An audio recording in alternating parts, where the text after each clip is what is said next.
What's up, guys? It's Lurk. We're here today on location at Tiger Records here in Jacksonville, Florida. It's one of the best record stores probably in the South, if you have my opinion. It's owned by James Sabani. He used to be in Casey Jones, Thick as Blood. He's currently in, he was also in Bane for a short period of time, but he's currently in Loma Prieta, who's actually doing some work and recording a new album soon. We'll be able to hear that. Let's go catch up with our guest.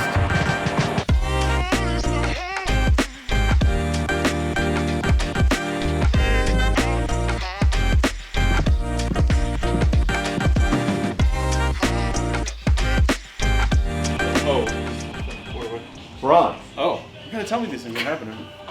What's going on? We're here with Peter Kowalsky of Ether Coven, although you may remember him from a laundry list of bands like Until the End, Bishop, Remembering Never, however many other ones. Those are bands. And he's got a new one too. Plug the new one. It's not out yet. Never mind. It's We're on gonna the erase push that. for We're a gonna couple. erase that. You know. All right. But we have Warren too, Warren from No Restraint. and the TRC. also the TRC. The TRC. Wow. For those who don't really remember, way back in the day, I had a little shitty website. Lambgoat was a little shitty website. The PRP was also a little shitty website.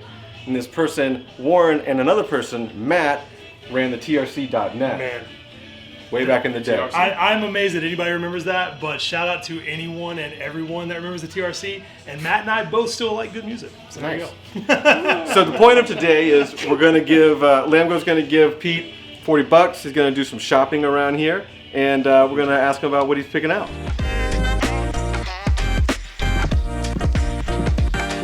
Vinyl industry. Like if you collected 50 years ago, 10 years ago, 20 years ago, when you're sitting mad pretty right now. Like all my shit is worth like what I've logged, 85 grand, 86 grand, which is insane. Yeah, and I'm missing a bunch of stuff that I haven't logged.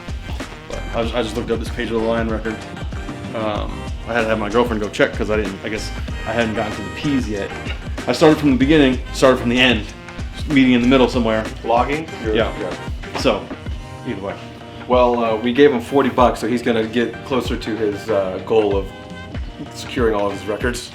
So we already have a deal when the ante's up to 100 for, when the cool bands come through, I'm coming back for the other 60. So Deal. I need hand sanitizer, man. Before our COVID thing, I don't like touching things. Oh, look at that. The new Bjork. We did a cover of Unravel on the Century Media record we did. Ether Coven. Yeah. It's Bjork.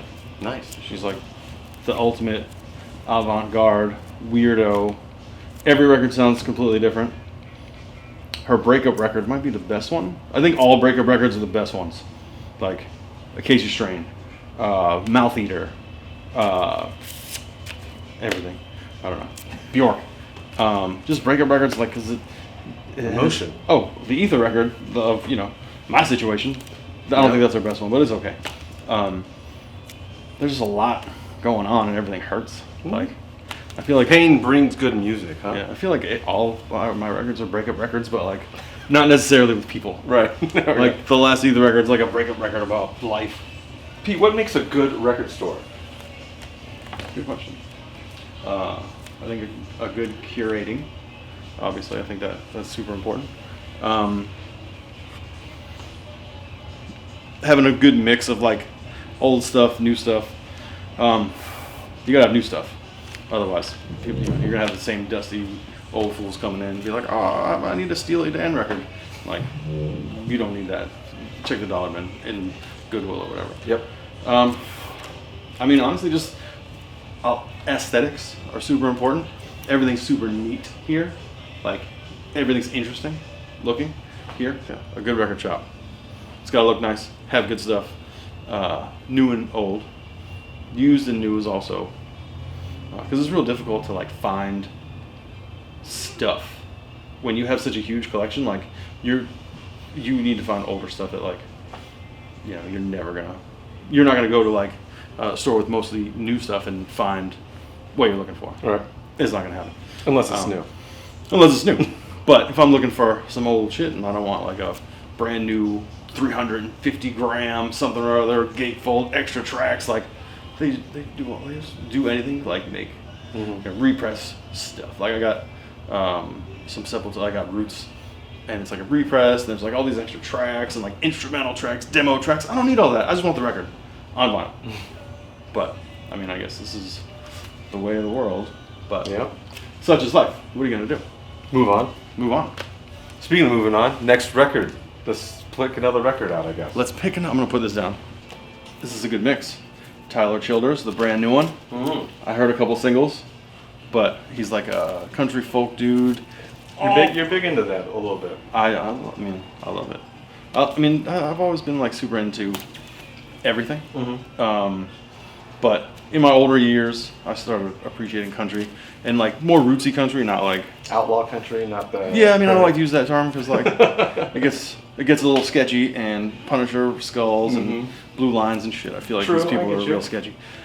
But yeah, I mean, me and Warren had a conversation about an artist that I was in the top 0.1 percentile on Spotify. We're not naming any names. I'm not proud of it. But that was after he mentioned Waylon Jennings, and I love Waylon. That was like the first country artist I super got into, maybe 11 years ago. It's just like good old timey stuff. It just So sounds you good. didn't like grow up with it? My mom used to stumbled- like country, and I fucking hated it. Like my stepdad used to love country, but it was like Garth Brooks country. That's when shit started getting like poppy.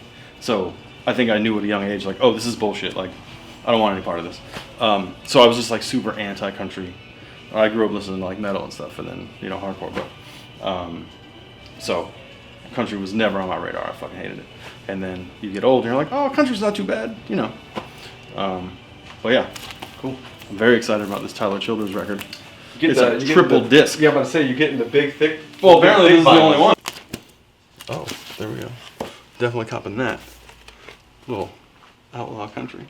Yeah, I thought about this Green Day, but also like when I was a little kid, I beat that record into the ground. Which one? Dookie?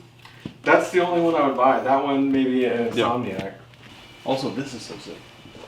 But also, I'm not dropping $60 on a record. What's like the max you'll spend on records? I'm not gonna lie. That Tyler Childers is $53. 50 is my max. Yeah. Typically. But it's 3 records, so it's like, I'm fucking cheap. And Well, there's a $250 right up next to it. $250 record right up next to it. all right, kind of like $210 if y'all are giving me 40, you know what I mean? That's true. But yeah, I try to keep it under 50. What's the most you spent on a record? I think like 50 something. Really? But I think it was a double disc, so I don't know if that really counts. Do you get hooked up? Because you are who you are sometimes? Who am I? I'm I nobody. don't know. Well, you're like the guy from Until the End and You go to the Marina. goddamn- People go nuts with that. Oh, you go to the record store and you pull up the Childish Gambino that I bought for like $50. That dude wasn't like, oh, dude, you're sick. Here you go. No, but $40. say you buy it from somebody on like, I don't know, a Facebook group or online or something like that, or someone that you may know. Because a lot of these records come from like, James and the guys just like buying records off people, which I assume they get like deals for because they buy whole collections and stuff. But who Funny knows? enough, I there was don't a know. kid that I talked to recently, and I was gonna get some stuff from him, but he was like kind of weird about it. Like he was like, "Oh man, just offer me whatever you want, and because it's you, you can have it for whatever you want." And I was like, "This is really strange. Yeah. I can't right now. I don't, So then I just like stopped talking to him. It's weird. I don't know.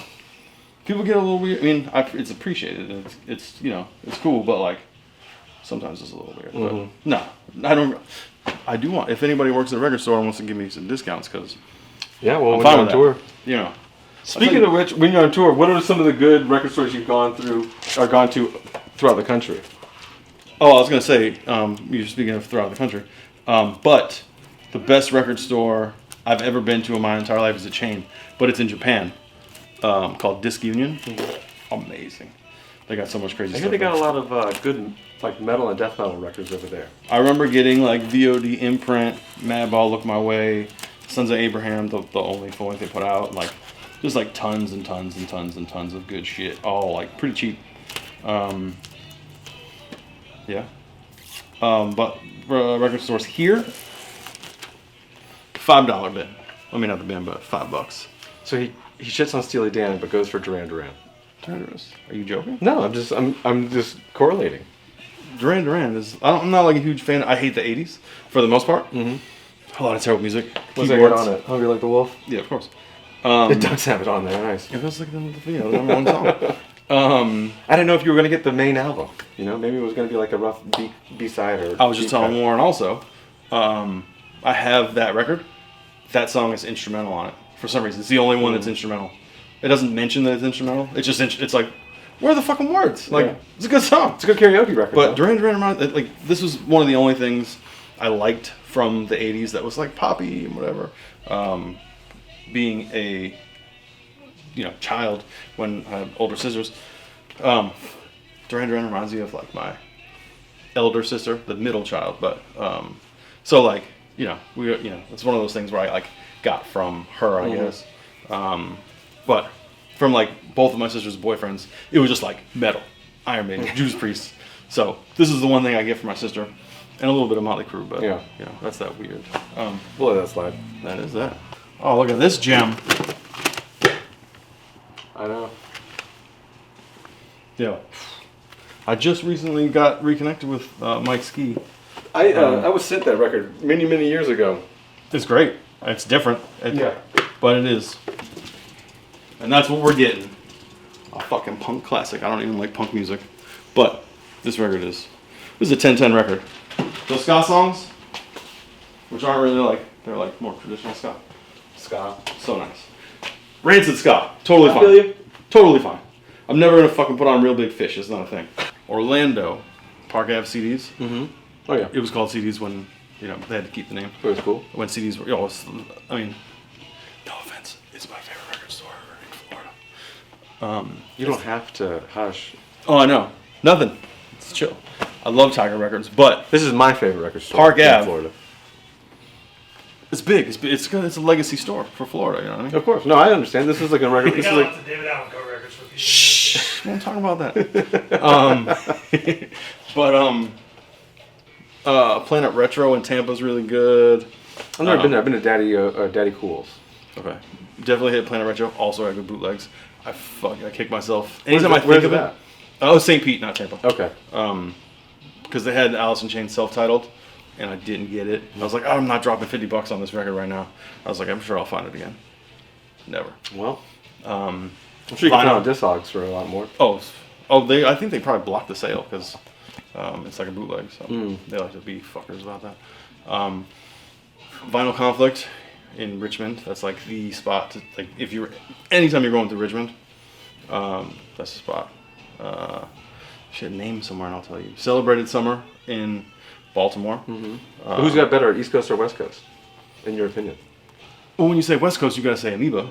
Well, yeah, I know that. I know there's like some big. And big, you can't big stores out compare there. an Amoeba to anything, like, because it's literally 50 times the size of this room. So like, you can't compare that to anything. Well, but on that note, I know you like a certain style of record store, but do you find that these small little niche stores are better than those like big stores because it's more catered? It kind of depends. Or what you're looking for, I guess. Honestly, no, because I don't like, I'm gonna go in there, I'm gonna find the special limited edition press of Peace of Mind by Iron Maiden. Like, I just go in, try to find things I don't have that I really want. Cool. So going to a small shop is sick because say you're in a place, you want to do 100 things in that town. You got 30 minutes. You got 40 minutes. When you go to a place like Amoeba, you have to say, okay, if I want to dig deep, we got to be there for 3 fucking hours. Like when we used to tour all the time, we used to be in there for hours. Hours. Yeah. My band used to get so mad at me because it's just like, all right, yeah, hold up, I'm about to go to these DVDs. Like, you know what I mean? Like Baby's Kids is $50. I'm not paying that. Like, Right back in the day, DVDs. Yeah. So it kind of depends. Like, I think everything has its place. Amoeba, another legacy store. So like, you're not going to go in there for 20 minutes. Right. Unless you're going for one thing on that release day. That's a place you got to go in there, put some time in. Like, you got to sweat. You know what I mean? Like, I used to leave there with like fucking tons of shit. So I like both. I prefer both. Nice. It kind of depends. What's your, like, how long do you usually spend in a store? Depends how big it is. Yeah. Like here, What's your limit then? Like, when do you know you're like, oh, I gotta go? honestly, the limit's when I look at everything I want to look at. As shitty as that sounds, like, if I'm in a rush, like, cool, in and out. But I try not to be in a rush. You know, I had a little extra time today here. No big deal. But yeah, I mean, just if I'm by myself, all bets are off. If I'm with other people, I try to like pick it up when they're done. Like, you know, okay, cool, let's go. Yeah. But if I'm by myself, I'm fun. There sounds nothing like John. My good man. My good man. Give it to me, baby. I'll let you go first. I don't like to touch door handles. I got you. It's a thing. I got you. This is before COVID. One time I got stuck in a bathroom in Atlanta because I couldn't help. Because it was a thing. I love you, Warren. Be good. Love you. Bye. There you go. That's it. There it is. That's the thing. Off the record. Don't fucking film that shit.